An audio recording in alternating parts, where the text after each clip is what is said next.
मिश्र जी और परिवार के जितने भी अन्य सदस्य हैं, माताएं बहनें, जो कोई भी, अब सब लोगों का नाम मंच से कह पाना तो संभव नहीं है। जो भी इस यज्ञ में जिस तरह से भी सेवा दे रहे हैं, और सबसे अधिक सेवा तो जो नवयुवक पीढ़ी है इन लोगों की है।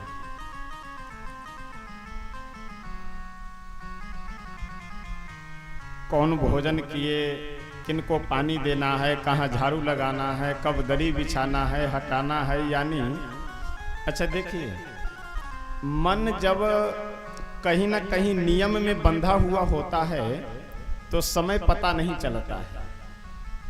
आज हम लोग पंचम दिवस की कथा श्रवण करने के लिए यहाँ पे उपस्थित हुए हैं, यानी 5 दिनों से कथा सुन रहे हैं, और 2 दिन पहले यानी कथा जिस दिन प्रारंभ हुई है उससे 2 दिन पहले हमारे आचार्य जी, सभी कलाकार बंधु, सब लोग यहाँ उपस्थित हो गए थे, और 1 दिन पहले हम आ गए, यानी 5, 2, 7 दिन हो गए हम लोगों को।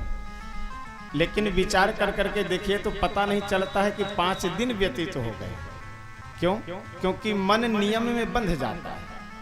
अब जैसे कथा समाप्त होगी वैसे तुरंत चलो भोजन किया जाए। जो बाहर से परिवार में अतिथि आए हुए हैं अथवा हम लोग, जैसे कथा समाप्त हुई वैसे ही तत्काल सब तैयार हो जाते हैं कि चलो भोजन किया जाए, और उसी में इस समय न्योता हकारी भोज भी खूब चल रहा है। कई दिनों से प्रतिदिन साँझ के समय में, अच्छा कल जब कथा समाप्त हुई हम लोग ऊपर गए भोजन करने के लिए, तो पत्तल वहाँ समाप्त हो गया था, तो ये हुआ कि जाओ पत्तल लेकर के आओ नीचे से। तो जब पत्तल लाने के लिए नीचे आए तो एकाएक घर में जितने भी पुरुष वर्ग कोई दिख नहीं रहे थे। अब सब जाके बोल रहे हैं कि महाराज जी घर में तो कोई दिख नहीं रहे। हम कहे कि दिख नहीं रहे, इसका मतलब कहीं और सब दिख रहे होंगे। इस समय भोज चल रहा है तो ही निमंत्रण में सब चले गए होंगे। अच्छा, सामूहिक जहाँ निमंत्रण होता है वहाँ जाना भी आवश्यक होता है। तो प्रतिदिन जैसे कथा समाप्त हुई वैसे भोजन आदि की व्यवस्था, ये सब करते धरते 12-1 बज जाता है, और 12-1 बजे तक जैसे ही सोने जाइए तो ऐसा तो है नहीं कि बिस्तर पे जाते ही तुरंत नींद लग गई। आधा पौन घंटे ये विचार करने में बीत जाता है कि कल क्या क्या करना है और कैसे करना है। और जैसे 1-1.5 बजे रात्रि को नींद आई और तुरंत 5 से 6 बजे तक सुबह में जग जाना है, और जैसे जगे उसके बाद फिर रात्रि में 12-1 बजे तक फुर्सत नहीं है। पूजन आरंभ करना है। अब आचार्य जी पीछे पड़े हैं कि पान का पत्ता लाओ, ये लाओ, वो लाओ, मंडप की तैयारी करनी है, उसी में स्नान कर कर तुरंत पहुंचना है, उसी में कहीं रिश्तेदारी की निमंत्रण है उसे भी देखना है। सब करते धरते 12 बज गया। फिर भोजन किए, फिर 10 मिनट बैठे, कुछ सोचे विचारे, तब तक फिर कथा प्रारंभ। तो जो मन एक नियम में बंध जाता है, एक शरीर नियम में बंध जाता है, इसलिए समय पता नहीं चलता। और देखिए, इस प्रसंग से हम लोगों को जीवन में बहुत सुंदर एक शिक्षा भी लेने की आवश्यकता है कि यदि हम अपने जीवन को अध्यात्म से जोड़ करके रखते हैं, यदि हम अपने जीवन को भगवान की भक्ति, पूजा पाठ, जप तप आदि से जोड़ करके रखते हैं, तो जीवन कैसे व्यतीत हो गया आपको पता नहीं चलेगा। और वहीं यदि अध्यात्म से, भगवान से अगर दूर अपने जीवन को आप बना करके रख रहे हैं, तो समय आने पे यही जीवन आपको भारत स्वरूप लगने लगेगा। इसलिए मैं कथा में 1-2 दिन यह निवेदन कर चुका हूं कि भगवान को मानने से, धर्म का आचरण करने से भगवान मिलेंगे या नहीं मिलेंगे ये बाद की बात है। होंगे तो मिलेंगे, नहीं होंगे तो नहीं मिलेंगे, सीधी सी बात है। लेकिन भगवत भक्ति रखने से, भगवान के प्रति स्नेह प्रेम रखने से, उनमें श्रद्धा रखने से सबसे बड़ा लाभ आपको इस मनुष्य जीवन में ही दिखाई पड़ेगा। कब? आप सब जानते हैं कि जब जीवन में विपत्ति आती है, जब जीवन में समस्याएं हमें नाच नचाती है, तो उस समय ढोलक बजाने वाले हमारे आपके अपने लोग ही होते हैं। यानी कभी आप संकट की घड़ी में फंसिए, कभी जीवन में यदि बहुत ही विषम विपत्ति उपस्थित हो जाए तो आपके जितने अपने लोग हैं यही ताली बजाते हुए नजर आएंगे। और कई बार ऐसा होता है कि दुख की घड़ी में, विपत्ति के समय में जितने भी आपके रिश्तेदार, नातेदार अथवा हित मित्र हैं वे सभी आपका साथ छोड़ देते हैं। होता है कई बार ऐसा। जिन जिन से आप अपेक्षा लगा करके रखे हैं कि आपत्ति के समय, विपत्ति के समय हमारे रिश्तेदार मदद करेंगे, हमारे भाई मदद करेंगे, हमारे मित्र मदद करते हैं, ऐसी बात नहीं है। लेकिन कई बार ऐसी समस्याएं आती है कि ये सब लोग साथ छोड़ देते हैं। और आजकल तो मोबाइल का समय है, पता लगे कि जब फोन मिलाना आरंभ कर दीजिए और अगले व्यक्ति को ये पता चल गया है कि कहीं पैसे की आवश्यकता है तो तुरंत आपका नंबर ब्लैक लिस्ट में। आप जिस आदमी से संपर्क करना चाहते हैं वो भी व्यस्त है। ऐसी स्थिति में जिस समय आप जिन जिन लोगों से आशा, भरोसा, अपेक्षा लगा रखे थे वे सभी साथ छोड़ दिए तो आप क्या करेंगे? यदि भगवान को मानते हैं तो मन में यह आत्मबल सुदृढ़ हो जाएगा, मजबूत हो जाएगा कि चलो भले ही संसार के लोग हमारा साथ छोड़ दिए तो क्या हुआ, भगवान हमारे साथ में है। लेकिन यदि आप भगवान को नहीं मान रहे हैं तब कहां जाएंगे आप? तब तो एक ही उपाय है, या तो ट्रेन की पटरी पे जा करके सो जाइए, नहीं तो गमछा गले में बांध करके पंखे से लटके मिलेंगे, नहीं तो नदी में कूदेंगे, अथवा इन सब से बच गए तो सल्फास की गोली खा करके सोते हुए मिलेंगे। आत्महत्या करने के अलावा और कोई उपाय नहीं है। आप सब सामाजिक व्यक्ति हैं, बुद्धिजीवी व्यक्ति हैं, न्यूज वगैरह में, मोबाइल आदि पे, पेपर वगैरह में आप सब अधिकतर पढ़ते होंगे कि कहीं के जिलाधिकारी आत्महत्या कर करके मर गए। बिहार की ही बात है, कुछ वर्ष पहले की है, कोई इधर बक्सर साइड कहीं डीएम जिलाधिकारी व्यक्ति आत्महत्या कर करके मर गए। अब आप विचार कीजिए कि एक जिलाधिकारी डीएम के जीवन में किस वस्तु की कमी हो सकती है? पैसे की, प्रतिष्ठा की, आदमी की, क्या चीज की कमी है? यदि कमी है तो केवल भगवान के प्रति समर्पण की कमी यदि थी तो धर्म के प्रति आचरण करने की, बाकी और कोई कमी नहीं है जिलाधिकारी के जीवन में। और उसे यदि आत्महत्या करना पड़ रहा है तो कारण बस यही है कि जीवन आध्यात्मिक नहीं है, भगवान के प्रति उसकी रुचि नहीं है। तो इसलिए हम लोगों को आनंद से, सुख से, प्रसन्नता पूर्वक मनुष्य जीवन जीने के लिए भी भगवान की भक्ति करना, भगवान का भजन करना आवश्यक है। एक अयोध्या जी के तो ताद्री मठ बहुत बढ़िया मंदिर है, वहाँ संस्कृत विद्यालय चलता था, तो व्याकरण लगभग हम 4-5 वर्षों तक वहीं पढ़े। वहाँ के प्राचार्य गुरुजी श्री डॉक्टर राम प्रसाद मिश्र गुरुजी थे, अब सेवानिवृत्त हो चुके हैं वो भी।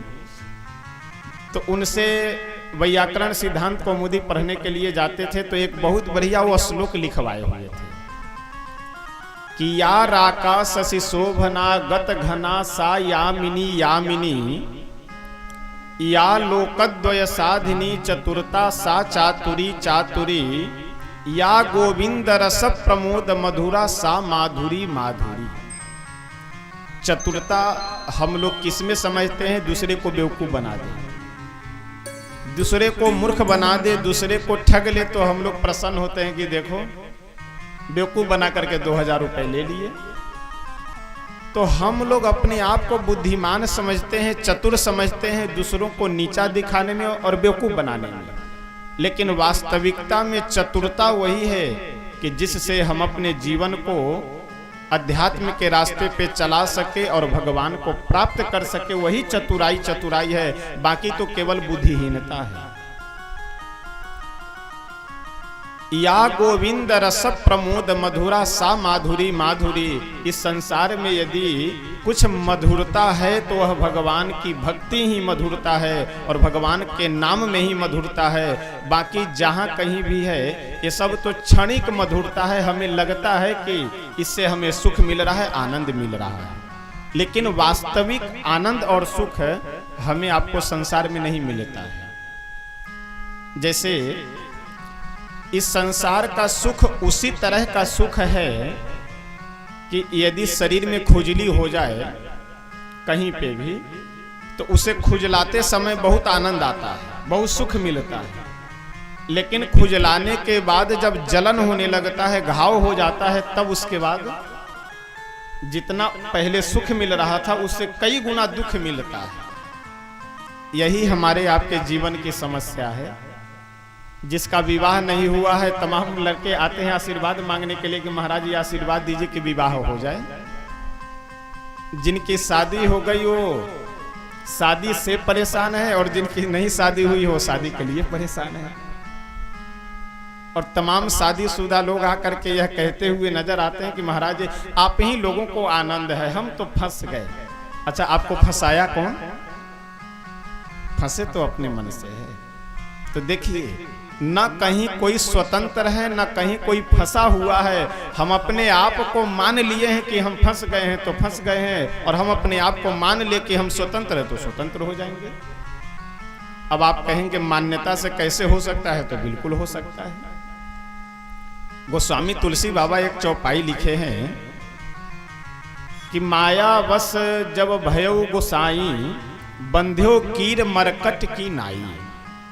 बंदर को फंसाने वाला जो मदारी होता है तो मदारी करता क्या है, रात्रि में चना भिगो करके उसे सुबह में ले करके गया और चना ऊपर ऊपर जमीन पे 10-20 दाना छीट करके वहीं एक घड़ा जमीन में गाड़ देता है। और जो घड़ा गाड़ता है उस घड़े को वह कुम्हार के पास जा करके स्पेशल ऑर्डर दे करके बनवाता है, और इस तरह का कि उसका मुख सुराही के तरह से हो। अंदर में तो उसका बड़ा पेट हो, लेकिन जो उसका गर्दन हो वो ऐसा हो कि बंदर का हाथ सीधा चला तो जाए, लेकिन यदि मुट्ठी बांध ले तो निकल ना पाए। ऐसा वह घड़ा बनवाता है, और उस घड़े के अंदर लगभग 250 ग्राम आधे किलो चना भिगो करके डाल दिया।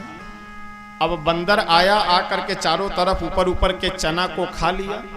जा करके उस घड़े में देखा तो अच्छा अंदर भी चना है, तो हाथ लगाया और लगा करके खूब मुट्ठी भर चना हुआ हाथ में पकड़ लेता है, और मुट्ठी जब बांध लेता है तो अंदर चना भी है तो और मुट्ठी मोटा हो गया। अब जब बाहर हाथ निकालने लगता है बंदर तो उसका हाथ बाहर निकलता नहीं है। अच्छा, आप ध्यान दीजिए, बंदर चना को पकड़े हुए है इसलिए उसका हाथ नहीं निकल रहा है, और बंदर मन में क्या सोचता है कि मेरा कोई अंदर हाथ पकड़ रखा है, वो छोड़ नहीं रहा है। अब यदि बंदर यदि चने को छोड़ दे तो हाथ आराम से निकल जाएगा, लेकिन पकड़े हुआ है बंदर स्वयं चने को लोभ के कारण, लेकिन सोच क्या रहा है कि हमारा हाथ कोई अंदर पकड़ रखा है। यही स्थिति हम लोगों की है।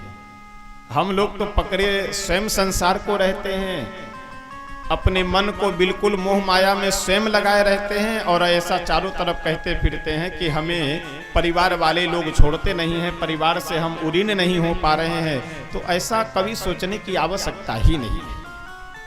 आप कहीं पे भी किसी भी शास्त्र में आप पढ़ेंगे तो कहीं आपको यह लिखा हुआ नहीं मिलेगा कि भगवान को प्राप्त करने के लिए घर छोड़ करके वन में चला जाएगा। जगह परिवर्तन कर देने से आपके मन में परिवर्तन नहीं होगा, तो परिवर्तन मन में करना चाहिए। तो हम लोग जो मन में परिवर्तन करना चाहिए वो न कर करके घर में जगह को परिवर्तन करने लगते हैं। जैसे यदि आप चश्मा लगाए हुए हैं और चश्मे का शीशा यदि गंदा हो, शीशे पे धूल पड़ा हुआ हो, और आप बाहर पूरा टेबल कुर्सी मेज दीवार सब साफ करते हुए घूमिए, कभी साफ हो सकता है क्या? क्योंकि गंदा यहाँ शीशा है मेरा, जो चश्मा लगाए हुए हैं चश्मा गंदा है, और साफ हम दीवार को कर रहे हैं, टेबल को कर रहे हैं। यही हम लोगों की स्थिति है। तो परिवर्तन अपने मन में होना चाहिए, परिवर्तन अपने विचार में होना चाहिए। यदि ऐसा हम करते हैं तो हम घर में रहें, वन में रहें, सब हमारे लिए बराबर है। हम सब परम सौभाग्यशाली हैं कि आज पंचम दिवस की कथा श्रवण करने के लिए यहाँ पर उपस्थित हुए हैं। श्री नंद नंदन यशोदानंद वर्धन श्री कृष्ण चंद्र के हम सब परम पावन जन्मोत्सव का कल श्रवण लाभ भी प्राप्त किए थे और दर्शन लाभ भी प्राप्त किए थे। और अंतिम भजन के समय तो यहाँ से हम चले गए थे, पता लगा कि खूब नृत्य लाभ भी सब प्राप्त किए। कोई बात नहीं, अगर भगवान के जन्मोत्सव में, भगवान के विवाह में अगर नहीं नाचा जाए तो संसार में, दुनियादारी में तो प्रतिदिन लोग नाचते रहते हैं, और घर परिवार में तो रोजे नाच रहे हैं।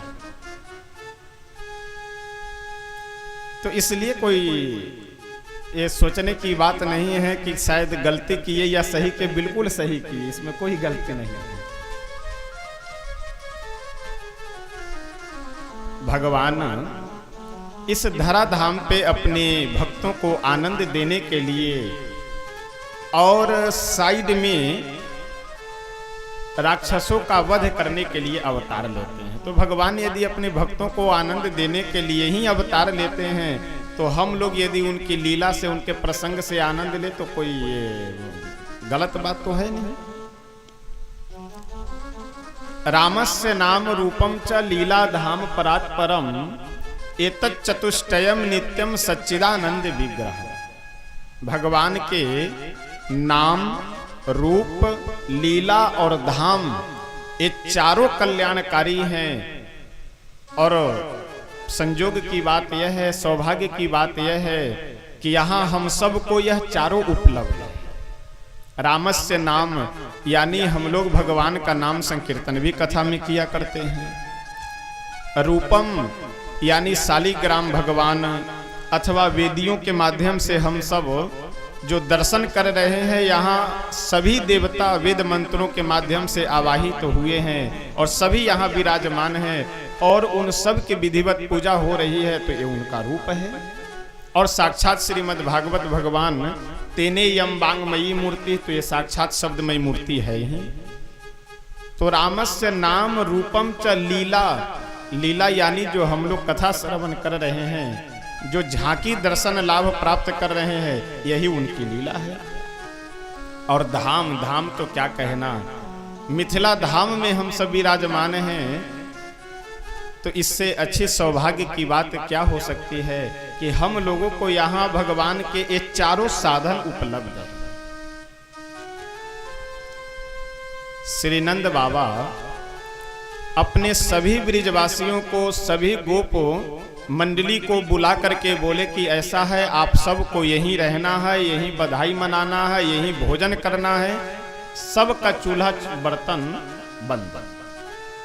सभी ब्रजवासी नंद बाबा के दरवाजे पे आए और नंद बाबा को, यशोदा मैया को बधाई देते हुए बधाई गीत गाते हैं। जो बाजे बजाने में कुशल हैं वो बाजा बजा रहे हैं, जो गाने में कुशल हैं वो गा रहे हैं। सब अपने अपने कला को प्रदर्शित करते हुए प्रभु का जन्मोत्सव मना रहे हैं। देखिए, जहाँ एक अपनापन होता है वहाँ प्रेम अधिक बढ़ जाता है।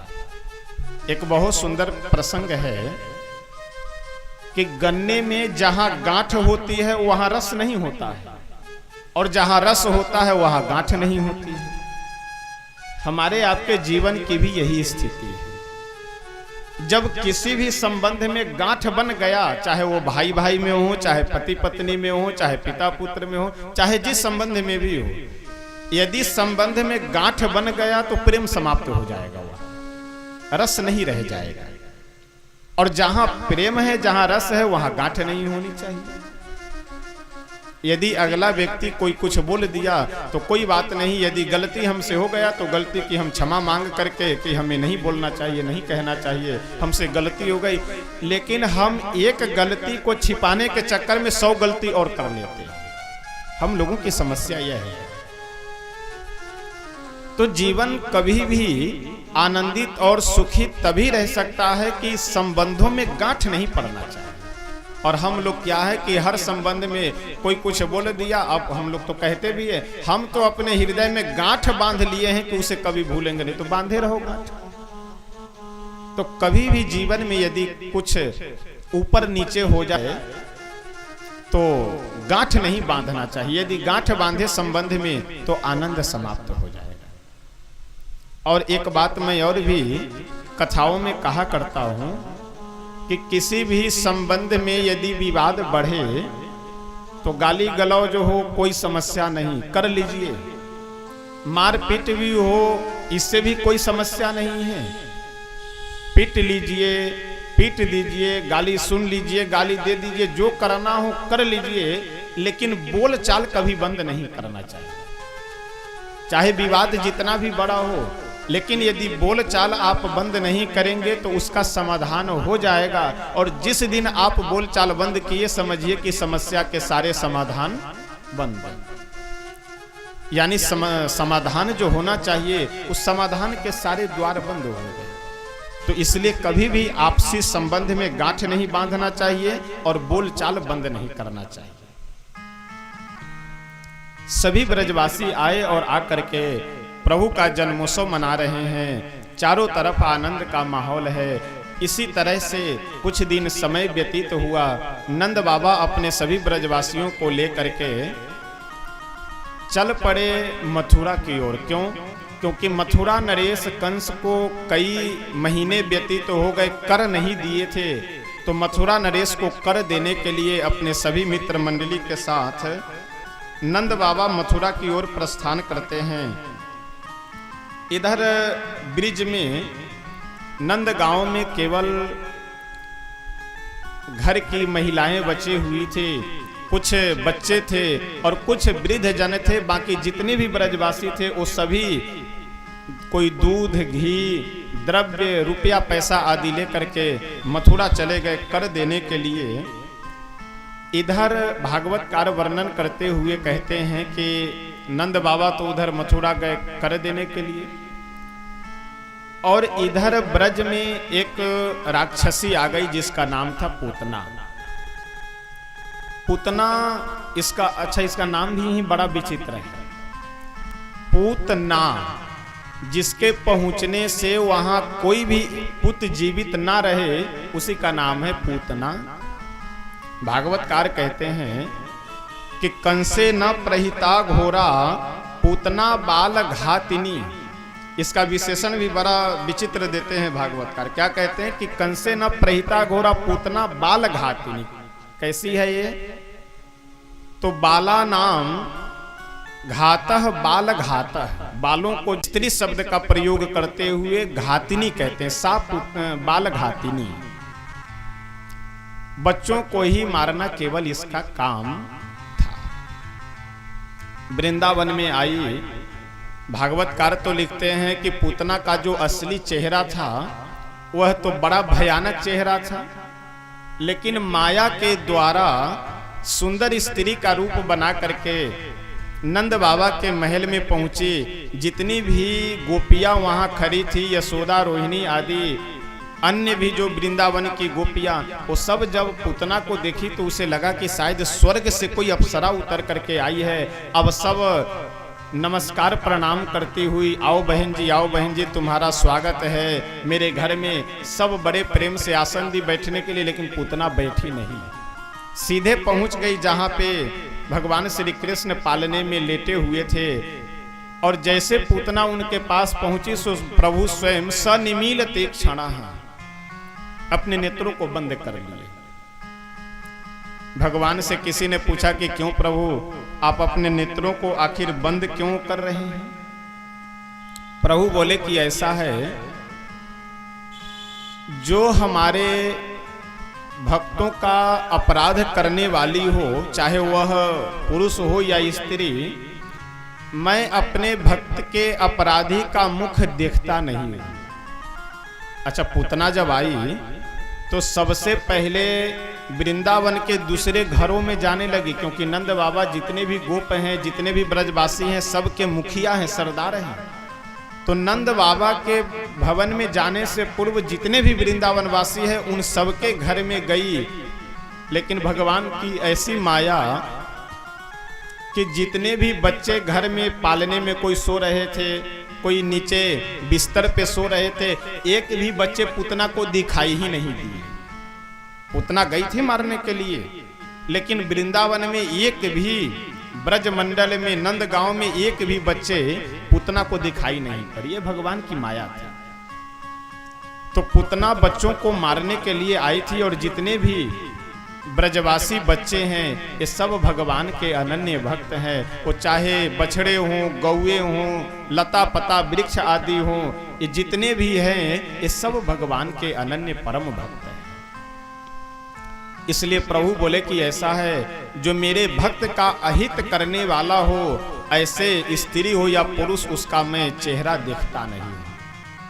कि नहीं, संत का भाव है कि नहीं नहीं, प्रभु अपना नेत्र इसलिए बंद कर लिए कि शंकर भगवान का ध्यान करने लगे। शंकर भगवान से बोले कि प्रभु भोलेनाथ, हम तो यहाँ नंद गांव में आए हैं माखन खाने के लिए, दूध पीने के लिए, दही खाने के लिए, लेकिन पहले ही ये पूतना महारानी आकर के हमें जहर पिलाने जा रही है, तो इसलिए जहर पीने के विशेषज्ञ तो आप ही हैं। तो आइए आप जहर को ग्रहण कीजिए और दूध को हम ग्रहण कर लेंगे। किन्हीं संत का भाव है कि ऐसा नहीं है। प्रभु अपने नेत्र कमल इसलिए बंद कर लिए कि पूतना माया के द्वारा अपना स्वरूप बदल करके आई है।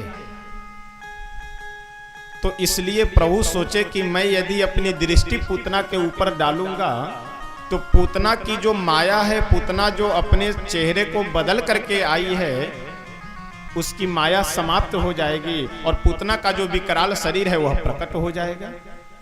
और देखिए, श्री रामचरितमानस भी जब आप पढ़ेंगे तो वहां सूर्पनखा जब वेश बदल करके प्रभु के पास जाती है तो प्रभु श्री राम जी सूर्पनखा को नहीं देखते हैं।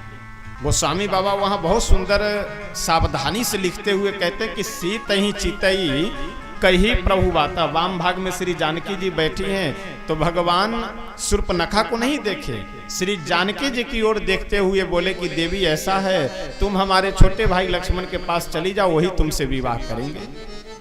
किसी ने प्रभु से बोला कि प्रभु विवाह ना करना हो मत करना, लेकिन सूर्पनखा यदि इतना अपने मन के अनुरूप सुंदर बन करके आई है, स्वरूप को बदल करके आई है, तो एक बार देख तो लीजिए।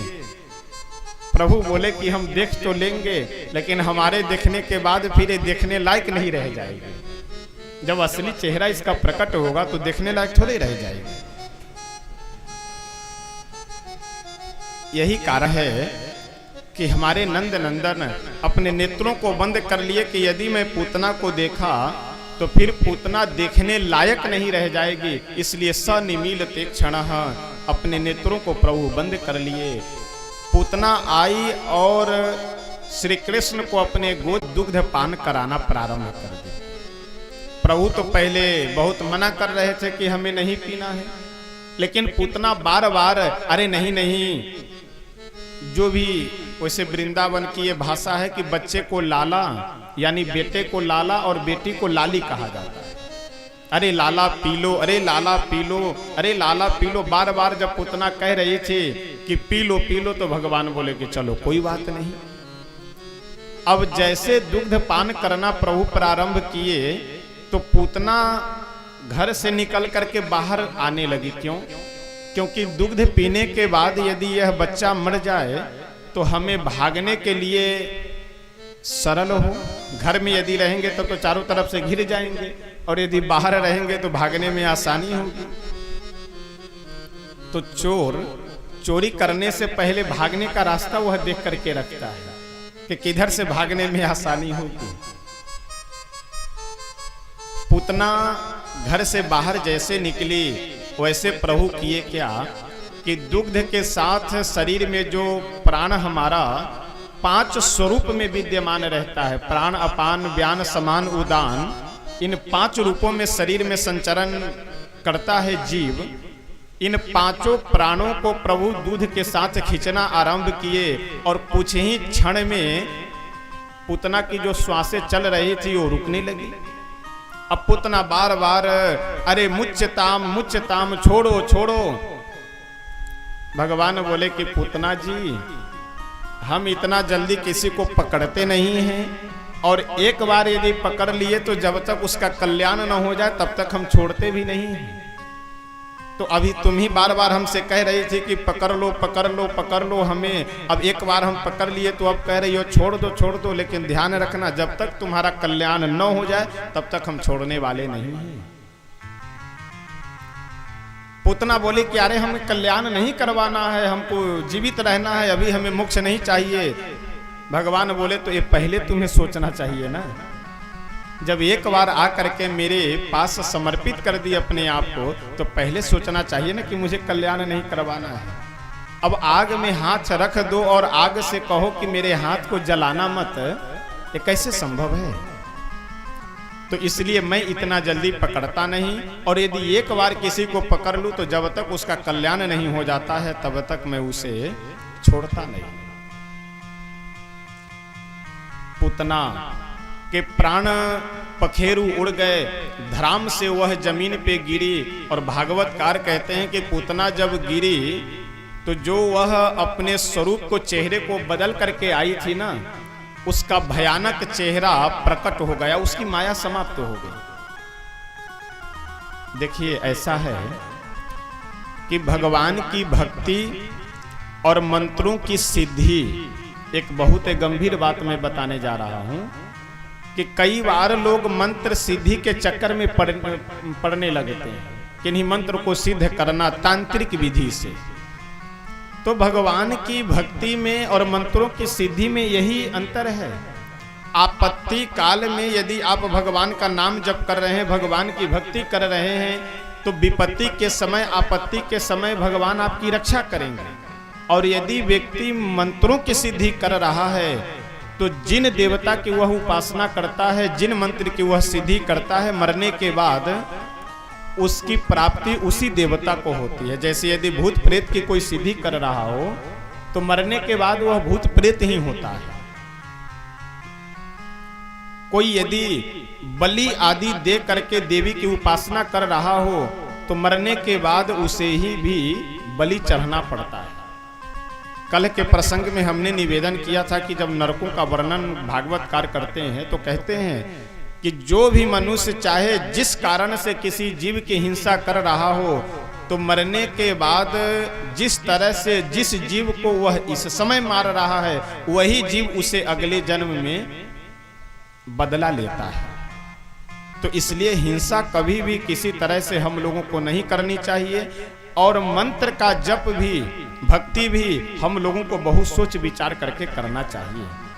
भगवत गीता में भगवान स्वयं कहते हैं कि भूतेषु यान्ति भूतेज्या, जो भूतों को भजते हैं, भूतों की उपासना करते हैं, वो भूतों को ही प्राप्त होते हैं। जो प्रेतों की उपासना करते हैं वो प्रेतों को प्राप्त होते हैं। और यान्ति मद्या जिनोपि माम, जो मेरी उपासना करते हैं वो मुझे प्राप्त होते हैं। तो हम लोगों को भगवान की उपासना करनी चाहिए। कभी भी किसी भूत प्रेत इधर उधर के तंत्र मंत्र में हम लोगों को नहीं पड़ना चाहिए कभी। पूतना का जब शरीर भूमि पे गिरा तो भागवतकार कहते हैं कितने 6 कोस लंबा चौड़ा शरीर था पूतना का। 6 कोस का मतलब 3 किलोमीटर का एक कोस होता है। तो 6 कोस यानी 6 दूनी 12, 6 तिरी 18, लगभग 18 किलोमीटर लंबा चौड़ा पूतना का शरीर था। लेकिन माया के द्वारा देखिए एकदम बिल्कुल अपने चेहरे को बदल करके आई थी। इधर मथुरा में जब नंद बाबा वसुदेव जी से मिलने के लिए गए, अपने मित्र से मिलने के लिए गए, तो वसुदेव जी बोले कि नंद जी ऐसा है, मैं ज्योतिष का भी विद्वान हूँ और मेरा ज्योतिष कह रहा है कि ब्रजमंडल में बहुत बड़ा उत्पात होने वाला है, इसलिए मथुरा में आप न घूमें, सीधे चले जाइए कहाँ, अपने गांव, और वहाँ जा कर के देखिए बहुत बड़ा उत्पात होने वाला है। नंद बाबा अपने सभी मित्र मंडली को साथ में लेकर के यहाँ ब्रज में पहुँचे। जब यहाँ आए तो देखे कि चारों तरफ हाहाकार मचा हुआ है, एक बहुत विशाल काय राक्षसी मरी पड़ी है। नंद बाबा देखे कि उसके सीने पे भगवान यानी उनके जो लाला हैं श्री कृष्ण, वह मंद मंद मुस्कुराते हुए पैर पटक पटक करके खेल रहे हैं। तुरंत सीढ़ी आदि लगा करके कन्हैया को नीचे उतारा गया और उनके शरीर को वेद मंत्रों के माध्यम से झाड़ करके शुद्ध किया जाता है, गौ के पूंछ से झाड़ा जाता है, और पूतना के शरीर को काट काट करके छोटे छोटे टुकड़े बना करके जितने वृक्ष टूटे हुए थे उन्हीं वृक्षों का चीटा बना करके उसे पुनः आग लगा करके जला दिया जाता है। श्री सुखदेव भगवान कहते हैं कि परीक्षित, वैसे जब किसी भी जीव का शरीर जलता है तो उससे दुर्गंध निकलता है, लेकिन पूतना का शरीर जब जला तो पूरे ब्रजमंडल में ऐसा लगा कि मानो इत्र छिड़क दिया गया हो। ऐसा क्यों हुआ?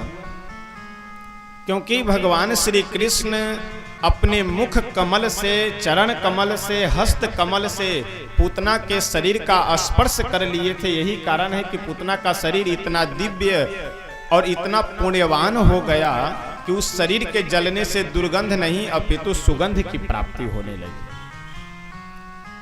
परीक्षित जी बोले कि गुरुदेव, पूतना मरी तो गई कहाँ, वो तो जरूर नरक में गई होगी, अवश्य नरकगामी हुई होगी।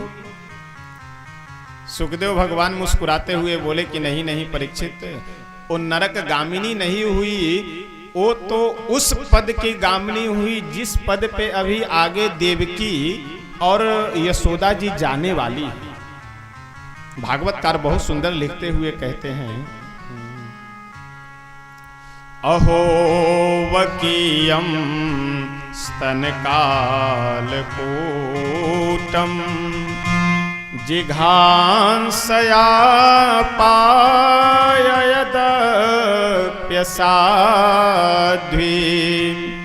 लेभे गतिं धात्र्युचितां ततोऽन्यं कंबादयालुं शरणं व्रजेम कंबादयालुं शरणं व्रजेम। श्री सुखदेव भगवान कहते हैं कि परीक्षित, अहो वकीयम स्तन काल कूटम, संस्कृत में अहो शब्द का प्रयोग किया जाता है आश्चर्य के लिए, यानी कोई आश्चर्यजनक घटना हो तो वहां अहो शब्द का प्रयोग, अहो आश्चर्य है। जो वकी, जो पूतना भगवान को मारने के लिए आई थी, अहो वकीयम स्तन कालकूटम, कालकूट जहर लगा करके अपने स्तन में दूध में मिला करके आई थी, उस बालघातिनी पूतना को भी भगवान कौन सा पद देते हैं? लेभे गतिम धात्री, धात्री कहते हैं माँ को। आगे चल करके जो गति, जो पद यशोदा जी और देवकी जी को मिलने वाला है, वही पद इस समय पूतना को दे रहे हैं। क्यों? पूतना तो जहर मिला करके मारने के लिए आई थी। भागवतकार कहते हैं कि वो चाहे जिस भावना से आई थी, जिस विचार से आई थी, इससे भगवान को कोई लेना देना नहीं था। भगवान को केवल इससे लेना देना है कि दुग्ध पिलाना बच्चे को, ये किसका काम है? माँ का काम है। तो दुग्ध पिलाने का काम की, माँ का काम की, इसलिए उसे गति माँ की मिलनी चाहिए। अब उसका विचार क्या है, चिंतन क्या है, सोच के इसे कोई लेना देना नहीं। एक मानस का बहुत सुंदर प्रसंग है कि भोलेनाथ हमारे जब पार्वती मैया को श्री राम कथा सुना रहे थे, श्री राम रावण युद्ध प्रसंग जब सुनाना प्रारंभ किए, तो तो भोले बाबा बोले कि देवी, उस युद्ध में जितने भी राक्षस मारे जा रहे हैं वे सभी प्रभु के धाम जा रहे हैं। पार्वती मैया हाथ जोड़ करके बोली कि बाबा कहीं आज ज्यादा भांग खा करके तो नहीं बैठ गए? अरे जो राक्षस प्रभु से विरोध करने वाले हैं, जो भगवान का भजन करते नहीं हैं, शत्रु मानते हैं, वो भला मरने के बाद कैसे उनके धाम जा सकते हैं? भोले बाबा बोले कि देवी तुम्हारा प्रश्न बिल्कुल सही है। ये राक्षस भगवान का भजन नहीं करते हैं, ये बात बिल्कुल सही है। लेकिन देखिए, मनुष्य की एक स्वाभाविक बहुत बड़ी कमी होती है कि जितना हमें आपको अपने मित्र की याद नहीं आती है, उससे अधिक याद हमें आपको शत्रु की आती है। मनुष्य जितना अपने मित्र को नहीं याद करता है, उससे कहीं अधिक अपने शत्रु को याद करता है। तो ये जितने भी राक्षस हैं, ये जब युद्ध में आते हैं तो राम राम चिल्लाते रहते, अरे पकड़ो राम को, धरो राम को, मारो राम को, ये राम जी का जो बंदर है ये बहुत बदमाश है, इसे आगे से पकड़ो पीछे से। हमेशा राम राम शब्द का उच्चारण करते हैं। घर में जब जाते हैं तो घर में भी जब बैठ करके विचार करते हैं कि कल युद्ध कैसे करना है, तो उस समय भी राम राम शब्द का यह उच्चारण करते हैं कि राम जी के दल में जो एक हनुमान नाम का बंदर है वो तो सबसे खतरनाक है, और उससे भी खतरनाक तो एक अंगद नाम का बंदर है वह। यानी हमेशा जागते समय भी और युद्ध के समय भी राम राम शब्द का उच्चारण करते हैं। तो सदैव यही चिंतन करते रहने से जब सोते हैं तो स्वप्न भी देखते हैं राम जी का ही। तो हमेशा राम राम शब्द का उच्चारण करने के कारण भोले बाबा बोले कि ऐसा है देवी पार्वती जी कि ये राक्षस लोग भले ही प्रेम से नहीं, भाव से नहीं, बैर भाव से ही सही, लेकिन नाम तो भगवान का ही ले रहे हैं। तो इसलिए भगवान मान लिए हैं कि चलो भाव से न सही, प्रेम से न सही, श्रद्धा से न सही, बैर भाव से ही सही, लेकिन नाम तो हमारा ही जप रहे हैं।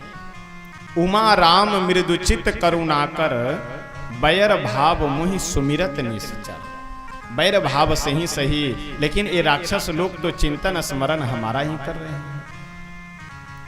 भागवतकार यही बात कहते हैं कि पूतना भले ही मारने के लिए आई, लेकिन भगवान ऐसा मान लिए कि चलो मारने के भाव से ही सही, लेकिन काम माँ का की, इसलिए इसे गति भी माँ की मिलनी चाहिए। इसलिए भागवतकार कहते हैं कि लेभे गतिम धात्री उचिताम, धात्री यानी माँ के उचित जो गति है वह गति पूतना को भगवान दिए।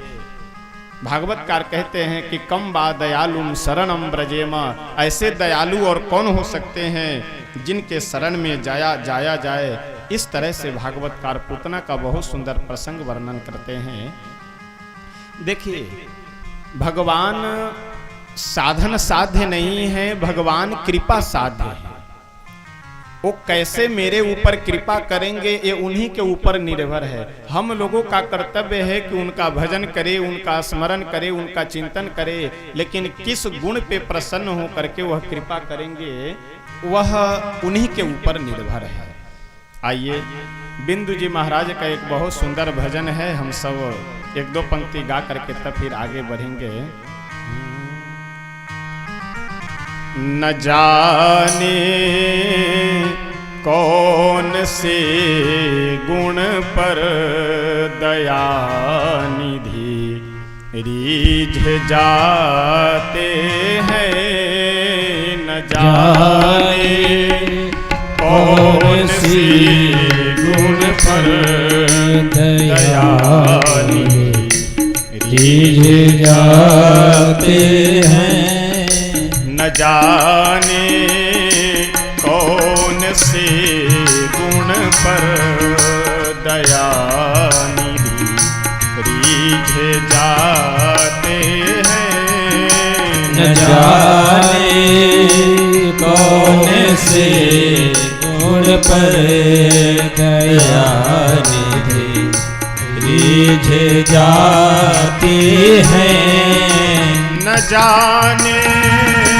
कौन से गुण पर दया निधि रीझ जाते हैं, न जाने कौन से गुण पर दया निधि रिझ जाते हैं। यही सब वेद कहते हैं, यही सब ग्रंथ गाते हैं, यही सब वेद कहती है, यही सब ग्रंथ गाते हैं। न जाने कौन से गुण पर दया निधि रिझ जाते हैं। न जाने कौन से गुण पर दया निधि रिझ जाते हैं। श्री बिंदु जी महाराज कहते हैं कि जो भगवान, जो श्री राम जी बन जाते समय पिताजी उनके रोते रहे, बिलखते रहे, सभी अवधवासी रोते रहे, लेकिन एक बूंद आंसू भी प्रभु नहीं गिराते हैं। लेकिन वही जब जटायु का प्रसंग आता है तो प्रभु अपने गोद में जटायु को रख करके इतना रोए कि जटायु जी का पूरा शरीर प्रभु के आंसुओं से ही भीग जाता है। तो आप क्या समझेंगे, कैसे प्रभु कृपा करते हैं, कब करते हैं, ये तो उन्हीं के ऊपर निर्भर है। न रोए बन गमन में जो पिता की वेदनाओं पर, न रोए बन गमन में जो पिता की वेदनाओं पर। न रोए बन गमन में जो पिता की वेदनाओं पर। न रोए बन गमन में जो पिता की वेदनाओं पर। उठा कर गीधे को गोद में वही आंसू बहाते हैं। उठा कर गीधे को गोद में वही आंसू बहाते हैं। न जाने कौन से गुण पर दया रिझ जाते हैं। न जाने कौन से गुण पर दया निधि रिझ जाते हैं।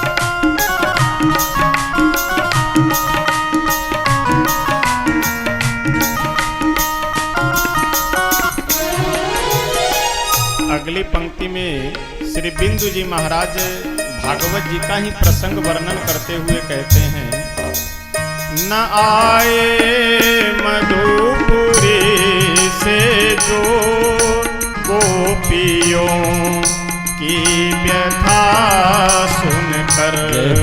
न आए मधुपुरी से जो गोपियों की व्यथा सुनकर। न आए मधुपुरी से जो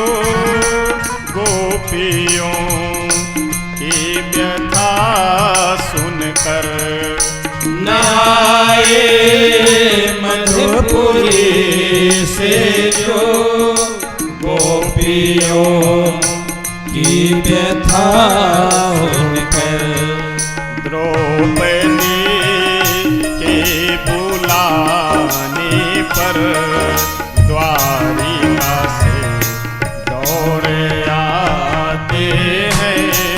द्रौपदी के बुलाने से द्वारिका से दौड़े आते हैं। न जाने कौन से गुण पर दया निधि जाते हैं। न जाने कौन से गुण पर दया निधि भीजे जाते हैं। अगली पंक्ति में बिंदु जी भगवान श्री राघवेंद्र सरकार के चरण को धोने के लिए जब केवट हठ करता है, उस प्रसंग को वर्णन करते हुए कहते हैं कि प्रभु का चरण धुलने के लिए ब्रह्मा आदि देवताओं को भी बहुत प्रतीक्षा करनी पड़ती है और भगवान से बहुत अनुनय विनय करना पड़ता है, लेकिन प्रभु के उन चरणों को भी केवट बिना अनुनय विनय किए, बिना प्रार्थना किए दोनों चरणों को धोने का सौभाग्य प्राप्त करता है। कठिनता से चरण धोकर मिले कुछ बिंदु बेधे हर को। कठिनता से चरण धोकर मिले कुछ बिंदु विधि हरि को। कठिनता से चरण धोकर मिले कुछ बिंदु बेधे हर को। कठिनता से चरण धोकर मिले कुछ बिंदु विधि हरि को। वह चरणामृत स्वयं केवट के घर जा कर लुटाते हैं। वो चरणामृत स्वयं केवट के घर जा कर लौटाते हैं। न जाने कौन से गुण पर दया निधि भीजे जाते हैं।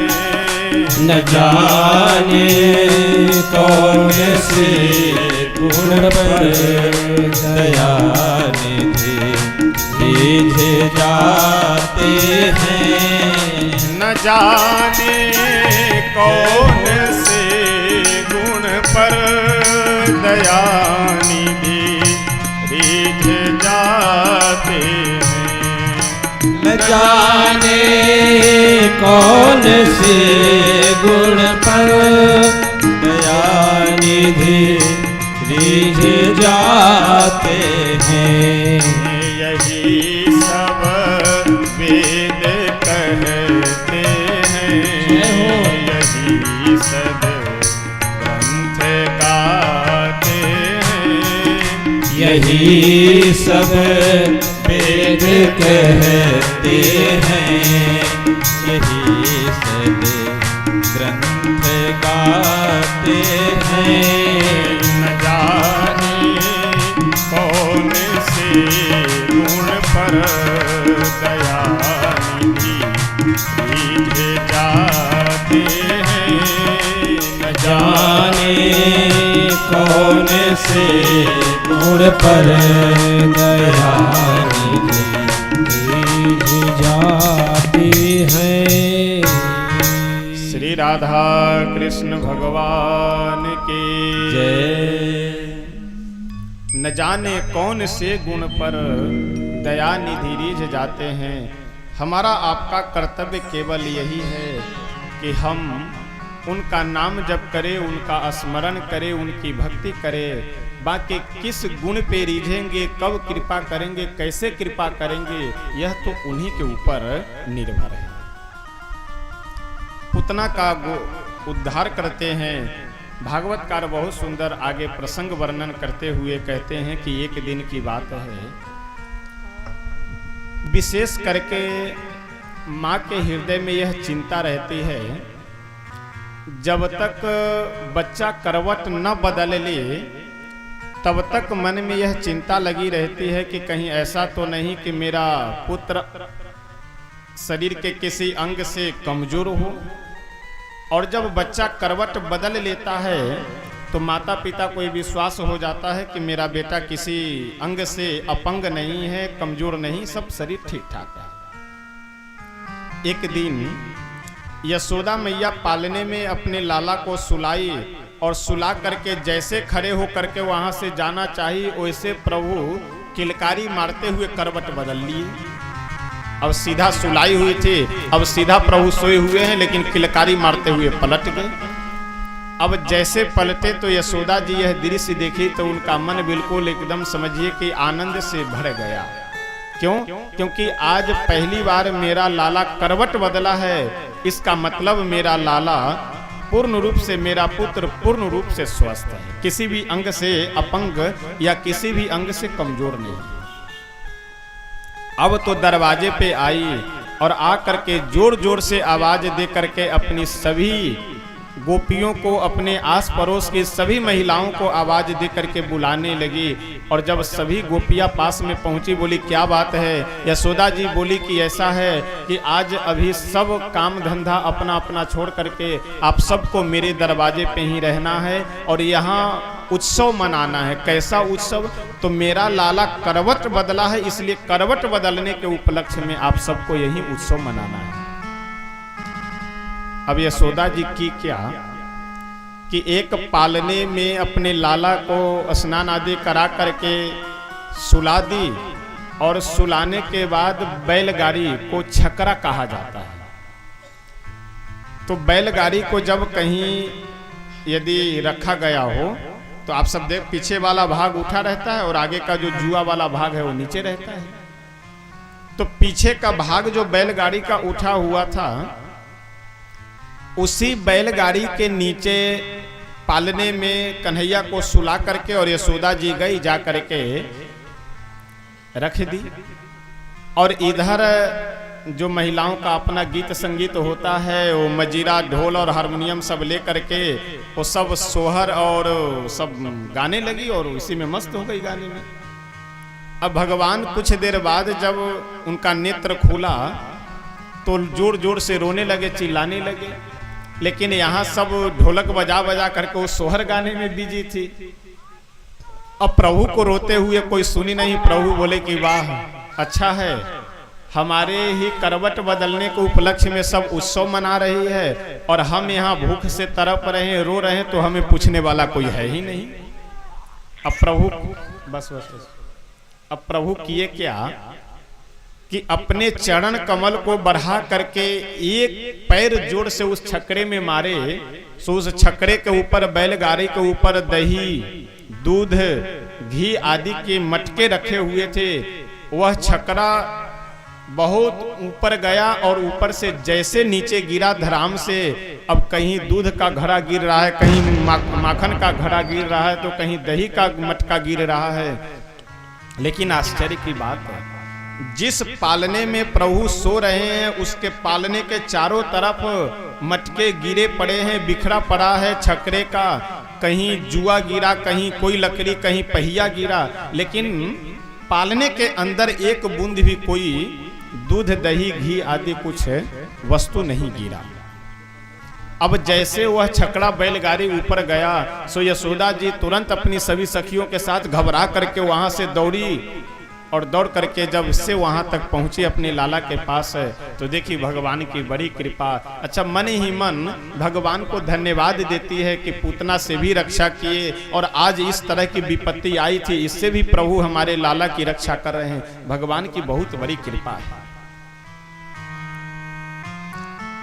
छोटे छोटे बच्चे जो भगवान से बड़े थे, वो कन्हैया जहां सो रहे थे बैलगाड़ी के नीचे, वहीं से कुछ दूर पे वो सब खेल रहे थे। अब जैसे प्रभु अपना चरण कमल बढ़ाए बैलगाड़ी के ऊपर प्रहार करने के लिए, सो ये बालक लोग देख लिए कि कन्हैया अपना पैर बढ़ा करके अपने पैर से प्रहार किए हैं बैलगाड़ी पे। और वो बच्चे आ करके यशोदा आदि गोपियों से बोले कि माता जी, मैया, ये तुम्हारे जो लाला है ना, ये अपने पैर से बैलगाड़ी को मार करके ऊपर आकाश में उड़ा दिए हैं। अब माताएं आपस में सोचने लगी कि बताओ, ये छोटा सा लाला, छोटा सा बालक, अभी महीना भी नहीं हुआ है, ये अपने पैर से इतने बड़े बैलगाड़ी को, इतने वजनदार बैलगाड़ी को आकाश में उड़ा सकता है। ये बच्चे वैसे उपहास कर रहे हैं। भागवतकार कहते हैं कि सुखदेव जी महाराज परीक्षित से बोले कि परीक्षित देखो, भक्त की सबसे बड़ी विशेषता यही है, वैसे साहित्य में तो 9 रस हैं, लेकिन भक्ति के 5 रस ही माने जाते हैं। दास्य रस है, सख्य रस है, शांत रस है, श्रृंगार रस है। इस तरह से 5 रस भक्ति के रस है। तो जो भक्त जिस रस के उपासक हैं, वह भगवान को उसी अनुसार देखते हैं। भगवान में भगवत्ता बुद्धि उनकी नहीं रहती। और स्वाभाविक सी बात है, यदि भगवान वाली बुद्धि हो जाए तो फिर आनंद ही नहीं मिलेगा। यशोदा जी पुत्र अपना मान रही है तो पुत्र मान रही है, अब बच क्यों जा रहे हैं, तो इसमें भगवान की कृपा है। अच्छा, वैसे भी सामान्य सी बात है, बेटा चाहे जितना भी बड़ा हो जाए, जितना बुद्धिमान हो जाए, जितने बड़े पद पे चला जाए, लेकिन माँ के लिए वह बउआ ही रहता है। चाहे वह प्रधानमंत्री बन जाए, चाहे राष्ट्रपति बन जाए, चाहे पूरे विश्व का मालिक बन जाए, लेकिन माँ के लिए वह बउआ ही है। जहाँ कोई महात्मा मिल गए, जहाँ कोई मंदिर मिल गया, तो उसके लिए और आगे बढ़ने की आशीर्वाद ही मांगना, चाहे भले हो पूरी दुनिया को आशीर्वाद देने वाले हैं। तो यह स्वाभाविक एक ममत्व है। और जहां भगवान स्वयं पुत्र बन करके आए हैं, वहां ममता की और क्या कह सकते हैं। यशोदा जी भगवान को धन्यवाद करती है समय समय से अपने पुत्र की रक्षा के लिए। एक दिन की बात है, यशोदा मैया गोद में लेकर के अपने लाला को दूध पिला रही थी, तो उसी समय एक तृणावर्त नाम का राक्षस आ रहा है प्रभु को मारने के लिए। प्रभु सोचे कि यदि यशोदा मैया भी तृणावर्त बवंडर के रूप में चलता था, वह जैसे कभी कभी आंधी देखते होंगे ना, तो आंधी में कहीं कहीं पे खूब धूल उड़ता रहता है बवंडर, उसी रूप में तृणावर्त चलता था। यशोदा मैया हमें अलग कर दे और मेरी माँ हमसे अलग हो जाए, इस विचार से प्रभु अपने शरीर का वजन बढ़ाने लगे।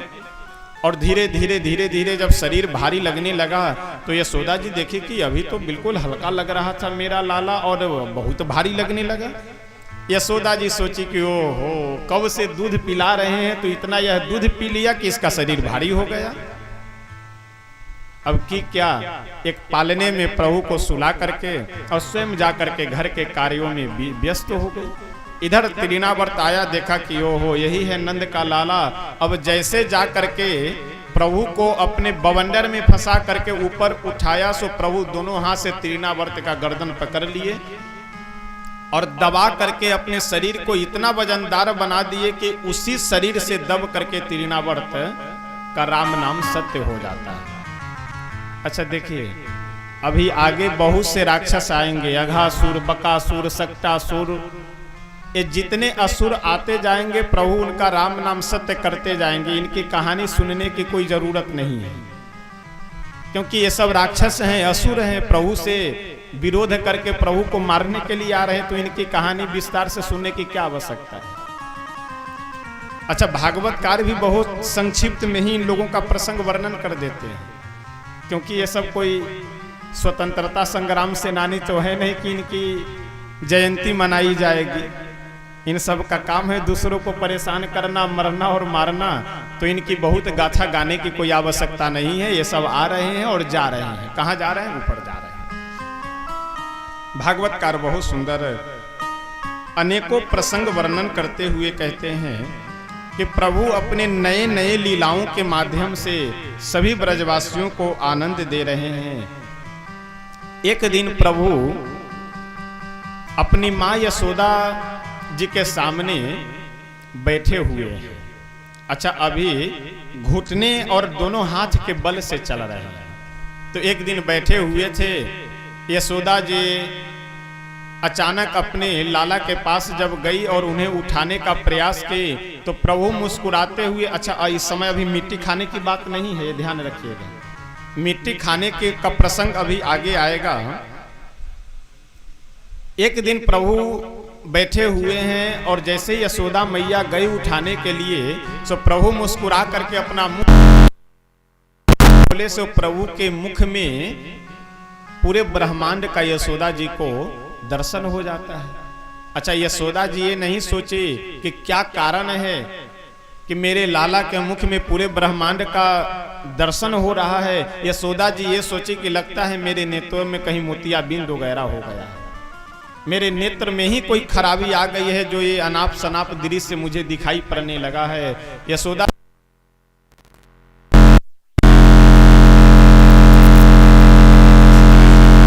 अनेकों लीलाएं कर रहे हैं। एक दिन की बात है, श्री वसुदेव जी गर्गाचार्य जी को बुला करके बोले कि गुरुदेव, आप तो सारे रहस्यों को जानते हैं कि मेरा पुत्र नंद बाबा के महल में पल रहा है, तो आप जा करके मेरे पुत्र का नामकरण। गर्गाचार्य जी श्री कृष्ण का नामकरण कर रहे हैं, नंद बाबा के लाला का नामकरण कर रहे हैं, तो सब यह समझ जाएंगे, कंस को भी यह सूचना मिल जाएगी कि नंद बाबा के जो लाला है, नंद जी के जो लाला है वो वसुदेव जी का ही पुत्र है, तो इसलिए गुप्त तरीके से नामकरण कीजिएगा। गर्गाचार्य